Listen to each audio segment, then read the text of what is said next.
যোগেশদা, যোগেশদা, আমি আর নেই যোগেশদা। তুমি না আমাকে খুব ভালোবাসো? তুমি আমার মৃত্যুর প্রতিশোধ নেবে না? আমি আর নেই। ওঠো যোগেশদা, কেমন ভালোবাসো তুমি আমাকে যে এখনো ঘুমিয়ে আছো? আমার মৃত্যুর প্রতিশোধ নাও, ওঠো তুমি।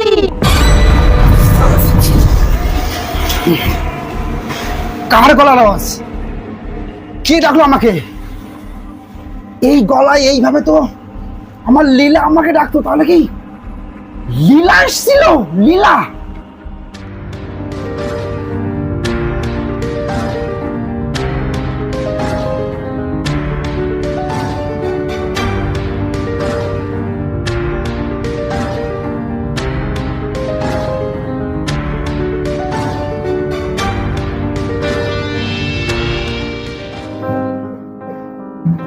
আমার মাথাটা না ঠিক নেই।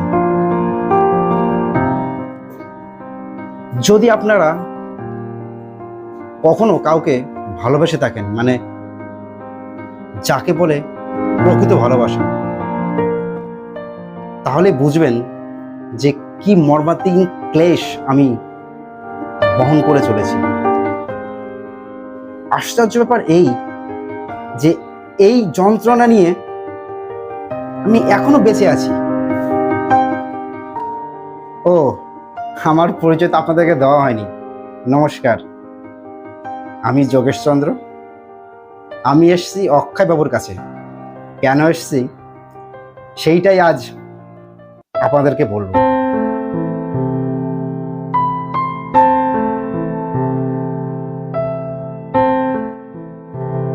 বসুন আপনিও। নমস্কার, আমি যোগেশ চন্দ্র।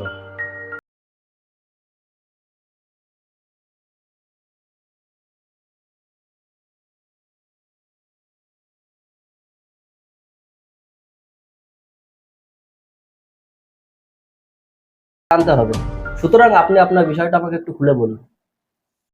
জানেন, আমি লীলাকে খুব ভালোবাসতাম, নীলাও আমাকে ভালোবাসতো। সে ভালোবাসার না তুলনা হয় না।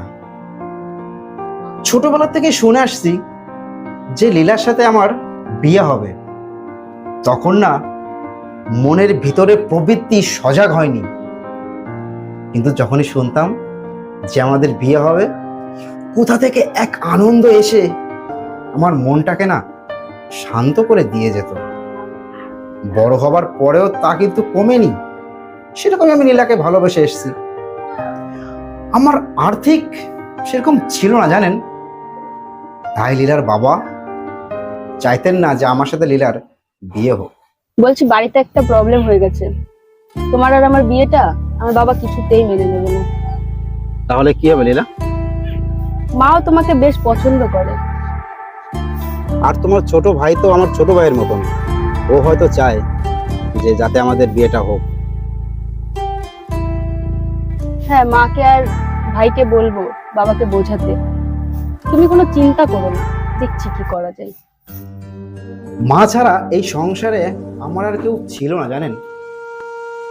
মা চলে যাওয়ার সাথে সাথে না আমার সমস্ত জগৎ কেমন যেন শূন্য হয়ে গেল। আমার এই শূন্যের ভেতরে একমাত্র লীলা। আমার এই যন্ত্রণায় একমাত্র আমার সাথ, আমার মনকে সান্ত্বনা দিয়ে যেত সেই একমাত্র লীলা। 1 বছর পর যখন আমি দেশে ফিরে আসলাম, তখন দেখলাম লীলা আর নেই। না, লীলা নেই মানে লীলা আর আমার নেই। লীলার না বিয়ে হয়ে গেছে। তখন মনে হলো এই কথা শোনার পরে আমি কেন বেঁচে আছি? আমি মরে গেলাম না কেন? আপনি তো বলেছিলেন যে লীলা আপনাকে ভালোবাসে, তাহলে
আর কিছু দেনাফেনা করে তার মদক এবং বেশ্যাগিরি তার না বেশ চলতো।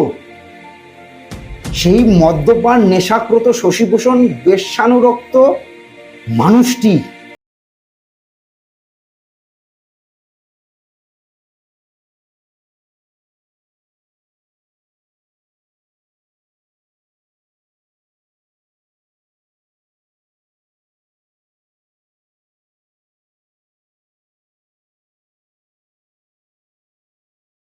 আছে। তা আগে বলতো লীলা কেমন আছে? আরে সেটাই তো বলবো তোমায়। তুমি জানো ওর স্বামী ওর সাথে যা পশুর মতো ব্যবহার করে, এমনকি যেদিনকে বেশি মদ খেয়ে আসে সেদিনকে ওর গায়ে পর্যন্ত হাত তোলে। কি বলছিস কি? লীলার গায়ে হাত তোলে? দেখেছেন তাহলে শশীভূষণ কতটা বাজে প্রকৃতির মানুষ, কতটা অমানবিক হলে এই ধরনের কাজ একটা মানুষ করতে পারে। নরেন আমাকে কি বলেছিল জানেন? শুনুন তাহলে। আর জানো, নীলার শ্বশুর বাড়ি আমাদের বাড়ি থেকে খুবই কাছে, 1 ঘন্টার মধ্যে আসা যাওয়া যায়। তবু ওই লোকটা নীলাকে আসতে দেয় না। আমরা কি ভেবেছিলাম নীলার বিয়ের আগে, আর বিয়ের পরে কি হয়ে গেল। তুমি জানো, বাবা মারা যাওয়ার পরও নীলাকে ওই লোকটা আসতে দেয়নি। শুধুমাত্র বাবার জেদের কারণে নীলার জীবনটা আজ শেষ হয়ে গেল। জানেন এবছর পুজোর সময় লীলা ওর বাপের বাড়ি এসেছিল, কিন্তু পুজোর জন্য নয়, ওর বাবার শরীরটা হঠাৎ খারাপ হয়ে পড়েছিল, সেজন্যই এসেছিল। তা শশীভূষণ লীলাকে আসতে দিল? নরেনের বাবার আদেশে নরেন শশীভূষণের হাত পায়ে ধরে ওর দিদিকে নিয়ে এসেছিল। ছোটবেলা থেকেই আমি নয়নের বাড়িতে যেতে না আমার কোনো বাধা ছিল না। যখন মন চাইতো আমি ঠিক তখনই চলে যেতাম। একদিন না আমি রাস্তা দিয়ে হেঁটে আসছিলাম। এই রাস্তাঘাট, এই আলো, এই বাতাস, এই প্রকৃতি আজ কত শান্ত, কতটা সুন্দর। আর আমি আশাশূন্য, কর্তব্যচ্যুত, উদ্দেশ্যহীন এক পথের নিঃসঙ্গ যাত্রী। হ্যাঁ, কোথায় যাচ্ছিস? এই তো ডাক্তারের কাছে যাচ্ছি। তুমি কোথায় যাচ্ছ?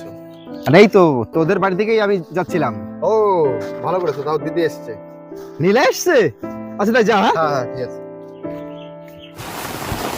আরে দুলাইদা, তোমাকে কখন আসতে বলেছিলাম, তুমি এখন আসলো? এই বাজার থেকে ঘুরে চলে আসলো।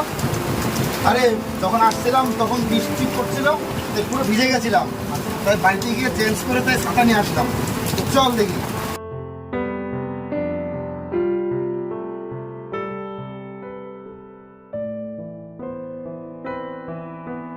কাকা,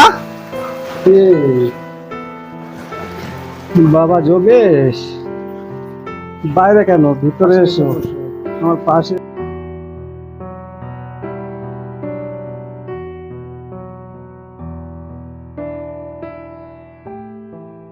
কাকা, আপনি এখন কেমন আছেন? কে? যোগেশদার গলা মনে হলো।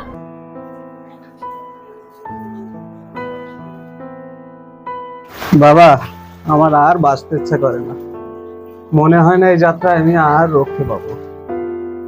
তো নীলাও রইলো, নরেনও রইলো। তো বাবা, তুমি তো ওদের অনেকই ভালোবাসো, তা তুমি ওদেরকে একটু দেখো। আপনি কোনো চিন্তা করবেন না কাকা, নীলা আর নরেন দুজনেই আমার খুব প্রিয়। আমি চেষ্টা করব যাতে ওদের দুজনকেই আমি খুব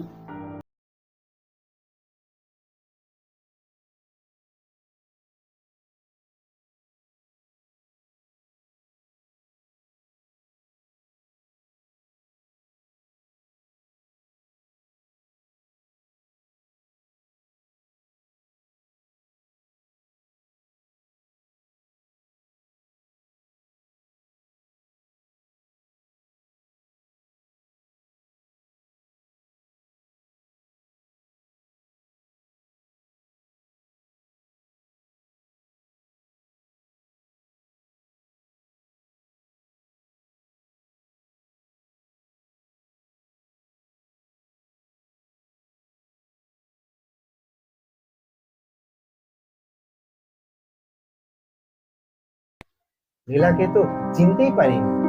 হ্যাঁ বাবা, ওকে আর চিনাই যায় না। নীলা দেখো ঘরেই আছে, একটু কথা বলে এসে। আমার মনটা কষ্টে ভরে গেল। 2 বছরের ভেতরে মানুষের এরকম ভয়াবহ পরিস্থিতি কি করে হতে পারে? হে ভগবান, যার কে পাবার আশা আমি ত্যাগ করেছিলাম, যার ব্যাপারে চিন্তা করাও আজ আমার অপরাধ বলে মনে হয়, তাকে তুমি আজ আমার সামনে এইভাবে উপস্থিত করলে।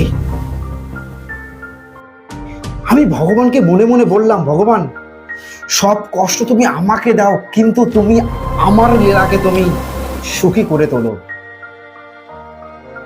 লীলা, কেমন আছো জলিসদা?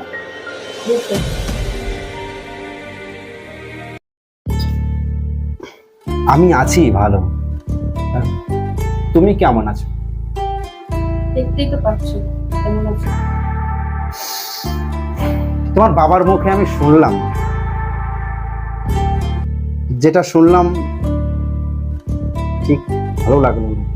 আমি আমার মাকে নিয়ে ডাক্তারের কাছে গেলাম, আর 1 বছরের ভেতরে এত কিছু ঘটে যাবে আমার জীবনে আমি কোনোদিন ভাবতে পারিনি, জানো নীলা। আমি ভাবতে পারিনি যে এই 1 বছরের ভেতরে এত কিছু আমার সাথে ঘটে যাবে। তো পুরোনো কথা ভেবে তো লাভ নেই। তা শুনলাম তোমার স্বামী তোমার সাথে নাকি বাজে ব্যবহার করে। বাজে ব্যবহার করে আর যাই বলি, সে আমার স্বামী। সেদিনকে লীলা বালিকে চাল বলতো, কচুরির পাতাকে তরকারি বলতো, ইটের টুকরোকে মাংস বলতো, সেই লীলার কোলে আজ ফুটফুটে একটা ছেলে। সেই ছেলের চেহারা, তার চোখের গরম, কপাল, নাক সম্পূর্ণ জানেন তো লীলার মতন হয়েছে। আমি চিন্তা করলাম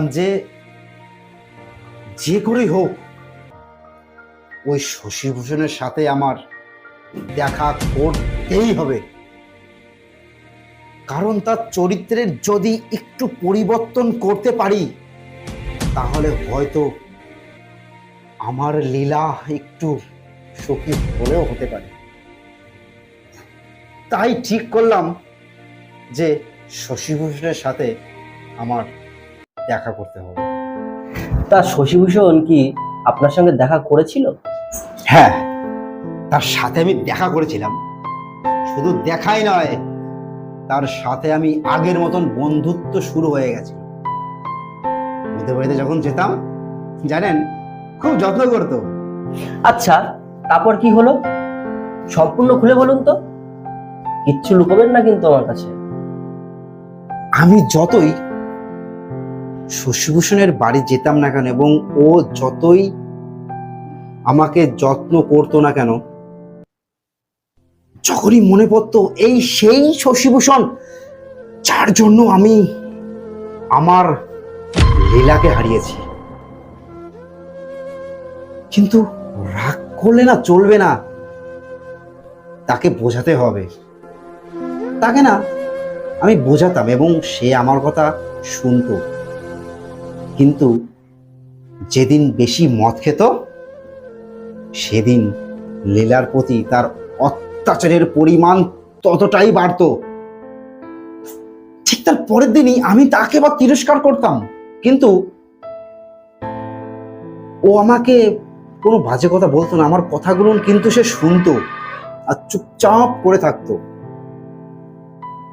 ও বুঝতে পেরেছে যে ও ভুল করেছে। জানেন, একদিন ও আমাকে বলেছিল যে, ভাই যোগেশ, বল শশী। আমার মতিগতি যাতে সুস্থ হয় তার জন্য তুমি অনেক চেষ্টা করেছো, সেটা আমিও জানি, কিন্তু আমি তো মাতাল। আমার মদ খেলে আমি কিছুই মনে রাখতে পারি না। এ জীবনে আমি মদ ছাড়তে পারবো কিনা জানি না। জানো ভাই, আমার মনের ভিতরে যে জ্বালাটা না, মদ খেয়ে আমি একটু ভালো হয়ে থাকতে পারি। মদ না খেলে আমি থাকতেই পারবো না। আচ্ছা ঠিক আছে, আজকে বাড়ি যাও, আরেকদিন কথা হবে। আরে আরে, আমার কথা তো এখনো শেষ হয়নি। আমার মতন গুরুতর শত্রু এই পৃথিবীতে হয়তো তোমার আর কেউ নেই। আমি জানি তোমার সঙ্গে লীলার বিয়ে হওয়ার কথা ছিল, আর লীলাকে তুমি ভালোই বাসো। আরে ছাড়ো এই সমস্ত পুরনো কথা। না না না না না ভাই, তোমার আমার কথা শুনতেই হবে। লীলাকে প্রথম আমি যেদিন দেখেছিলাম, তার ওই অপরূপ চেহারা দেখে আমি পুরো পাগল হয়ে গেছিলাম। যে করে হোক দেবী প্রতিমার ন্যায় লীলাকে আমার চাই চাই। ওই মায়াবী ভরা চোখ আমাকে যেন পাগল করে দিয়েছে। আমি খবর নিয়ে দেখলাম যে লীলার সঙ্গে তোমার নাকি বিয়ে হওয়ার কথা চলছে। লীলার মা আর ভাইয়েরও রাজি ছিল যে তোমার সঙ্গে বিয়ে হোক। তোমার আর্থিক অবস্থা অতটা ভালো ছিল না, তুমি সৎ চরিত্রের ছিলে, তাই দেখে লীলার মা ভাই তারা তোমার সৎ চরিত্র হিসাবে তোমাকে পছন্দ করেছিল। আর আমি তোমার ওই সৎ চরিত্রকে নষ্ট করার জন্য আমি উঠে পড়ে লেগেছিলাম, যাতে তোমার সঙ্গে লীলার বিয়ে না হোক। এসব তুমি কি বলছো শশীভূষণ? আমি সুযোগ খুঁজছিলাম, আর সেই মুহূর্তে তুমি তোমার মাকে নিয়ে বৈদ্যনাথে গেলে। আর হরিহর মুখোপাধ্যায়ের মেয়ে মুখ্যদাকে তখন পাওয়া যাচ্ছিল না, তুমি হয়তো জানো। তা তো আমার মনে আছেই। আমি তাকে লুকিয়ে রেখেছিলাম। কি বলছো কি তুমি? তুমি মুখ্যদাকে লুকিয়ে রেখেছিলে? কি কারণে? ও তোমার কি ক্ষতি করেছিল? মুখ্যদাকে এমন একটা জায়গায় গ্রামে লুকিয়ে রেখেছিলাম যাতে মুখ্যদাকে কেউ খুঁজে না। আর সমাজের চোখে মুখ্যতা যতই খারাপ হোক না কেন, আদৌ কিন্তু মুখ্যতা খুবই ভালো। আর সব দোষী ছিল আমার। মুখ্যদার সঙ্গে আমার আগের থেকেই পরিচয়। মুখ্যদা আমাকে খুব ভালোবাসত, কিন্তু আমি তাকে কোনোদিনও ভালোবাসতাম না। কেন জানো? আমি লীলার ওই অপরূপ চেহারা দেখে আমি পুরো পাগল হয়ে গেছিলাম। আর মুখ্যদাকে যদি আমি বিয়ে করতাম তবে হয়তো আমি এখন সুখী হতে পারতাম। আর আমি পুরো গ্রামের লটিয়ে দিলাম যে তুমি মুখ্যদাকে নিয়ে পালিয়ে গেলে। আমি অমানবিক কাজ করেছিলাম শুধু লীলাকে পাওয়ার জন্য, আর তোমার নামে বদনাম রটানোর জন্য। লীলার মাকে ভাইকে বলেছি, কিন্তু তারা বিশ্বাসই করেনি। কিন্তু তার বাবাকেও আমি বিশ্বাস করিয়েছি, আর তোমাদের সম্পর্কের ভিতরে ফাটল ধরানোর জন্য। বুঝতে পারলে? জানেন অক্ষয় বাবু, শশীভূষণের এই কথা শুনে আমার মাথায় আগুন জ্বলে উঠল। মনে হলো এক্ষুনি এই লোকটাকে আমি গলা টিপে শ্বাস রোধ করে ওর পাপী প্রাণটাকে ওর শরীর থেকে আলাদা করে দিই। কিন্তু তখনই মনে পড়লো যে এই পাপী লোকটা তো লীলার স্বামী। আমি একে হত্যা করবো কি করে? আর এই ছোট বাচ্চাটা, ওর কি অপরাধ? আমি ওকে পিতৃহীন করবো কি করে? না না না না না না না না, ভগবান আমাকে এই কাজ জন্য কখনোই যেন করতে না দেয়। সৎ উপায় হোক বা অসৎ উপায় হোক, এর চরিত্র পরিবর্তন আমার করতেই হবে, যে করে হোক। আর সেজন্য আমার যা করতে হয় আমি তাই করব। জানেন, এক সপ্তাহ পর শশীভূষণের সাথে আমি আবার দেখা করলাম। দুজন একসাথে বসেছিলাম, কিন্তু ও সেইভাবে আমার সাথে না কথা বলল না। জানেন, দেখে মনে হচ্ছিল ওর মনের ভিতরে কিছু একটা কষ্ট আছে। আর যখনই আমি উঠতে যাব ওখান থেকে, তখনই ও আমাকে ডেকে বলল, যোগেশ, তুমি ওখানে গিয়ে বসো, তোমার সাথে কিছু কথা আছে। কি কথা? কাল থেকে তুমি আর এখানে আসবে না। তুমি কোন মতলবে এখানে আসো আমি কি কিছুই বুঝি না। আমি সেই ধরনের মাতাল নই, আর আমি জানি তুমি অত সোজা সরল লোক নও। আর চোরের উপর বাট পাড়ি না? শশীভূষণ, তোমার মনে যে এত পাপ, তোমার এর চেয়ে বেশি বোঝার ক্ষমতা তোমার নেই। আমার মনের ভেতরে কি আছে সেটা বুঝতে তোমার গোটা জনম চলে যাবে। শুধুমাত্র লীলা, ওর মুখের দিকে তাকিয়ে শুধুমাত্র তোমার এই পাপ কাজকর্মগুলোকে আমি ক্ষমা করে এসেছি। লীলা লীলা লীলা লীলা তোমার কে? লীলাকে নিয়ে তোমার এত মাথা ব্যথা কিসে? আমি তার স্বামী, আমি তাকে মারি কাটি ভালোবাসি যাই করি না কেন, এত মারি তাকে, মারার চোটে অজ্ঞান হয়ে যায়, তবুও তোমার কথা তার মাথা থেকে কেন যায় না যে আমি বলতে পারি? শোনো শশীভূষণ, আমি বেঁচে থাকতে তুমি লীলার কোনো ক্ষতি করতে পারবে না। তোমাকে অনেক বুঝিয়েছি, অনেক ভালোভাবে বুঝিয়েছি। তুমি যদি লীলার গায়ে আর একটি বারও যদি হাত তোলো, তোমাকে মেরে আমি খুন করে দেব। তাতে যদি আমার ফাঁসি দড়িতেও ঝুলতে হয়, আমি তাতেও রাজি আছি। ঠিক আছে ঠিক আছে, কে কাকে খুন করে দেখা যাবে। আর আমি সর্বপ্রথম লীলাকেই খুন করবো, আর তারপর তোকে খুন। আর আমার বাড়িতে দাঁড়িয়ে তুই আমাকেই খুন করবি বলছিস? আজকে আমি লীলার রক্ত দর্শন না করে ছাড়বো না, নাহলে আমার নাম শশীভূষণ না। দেখি তুই কি করিস। জগাইদা, জগাইদা, সর্বনাশ হয়ে গেছে। আরে কি আছে, তুই একটা শান্ত হ। জগাইদা, সর্বনাশ হয়ে গেছে। কাল রাতে ওই শয়তান লোকটা শশীভূষণ নীলাকে হত্যা করেছে। কি বলছিস কি তুই? নীলা মারা গেছে? নীলা খুন হয়ে গেছে? হ্যাঁ? ওরে জগাইদা, জগাইদা, জগাইদা, জগাইদা, জগাইদা,